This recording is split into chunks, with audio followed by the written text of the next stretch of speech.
think one of the most significant things that's happened to this community is something like B.E.S.T. The phenomenon of B.E.S.T. has been a guide to all of these independent schools.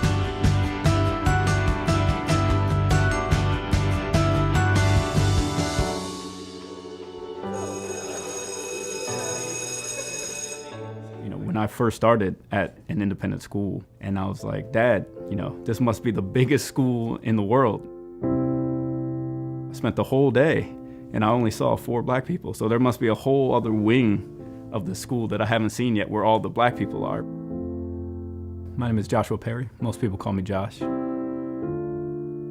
Grew up in West Baltimore on Park Heights and Garrison. There was a lot of drug activity around, especially around the school zones. I lived with my mom until I was 6 or 7 and then moved with my dad after that. Growing up, it was a lot of neighborhood playing with the kids on the stoop, try to stay out of trouble. So there's a lot of stuff going on at once that you as a student are trying to navigate, your parents are trying to navigate, the schools are trying to navigate.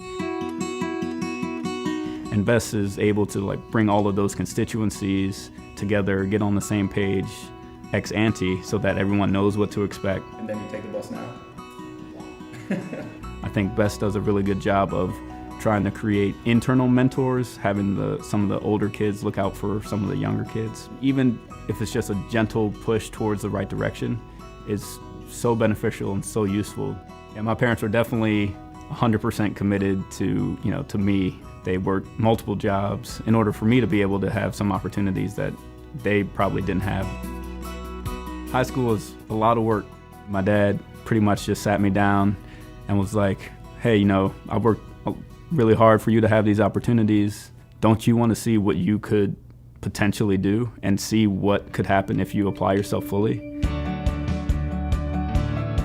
I went to Princeton University, graduated 2006. That was by far the happiest that I had seen them together, as acknowledging that they had both done something that they could not have imagined.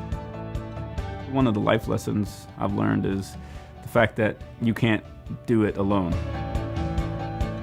I'm taking law school classes at night at University of Baltimore, hoping to go into business law after that.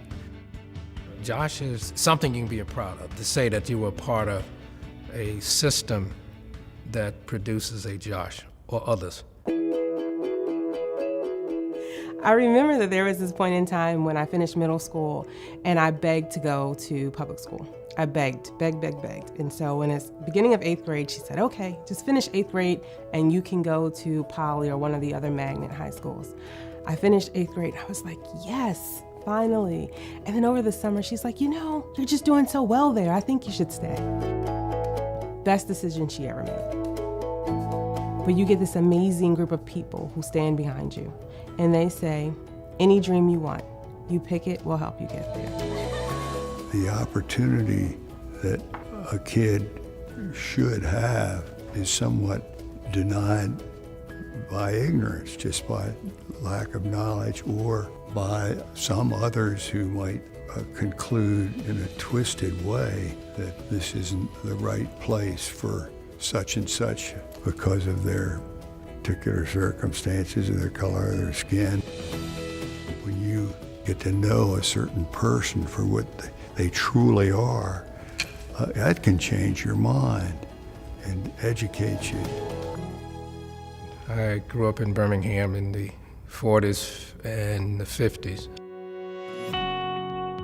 Well, Birmingham, as most people know, has a reputation as being one of the most segregated cities in the country, and most oppressive in terms of blacks and African Americans in the country. So there was not an opportunity there to go to independent schools. We didn't know anything about independent schools. So I have always been a person, and my family has pushed me and my sister to get the best education we possibly could get.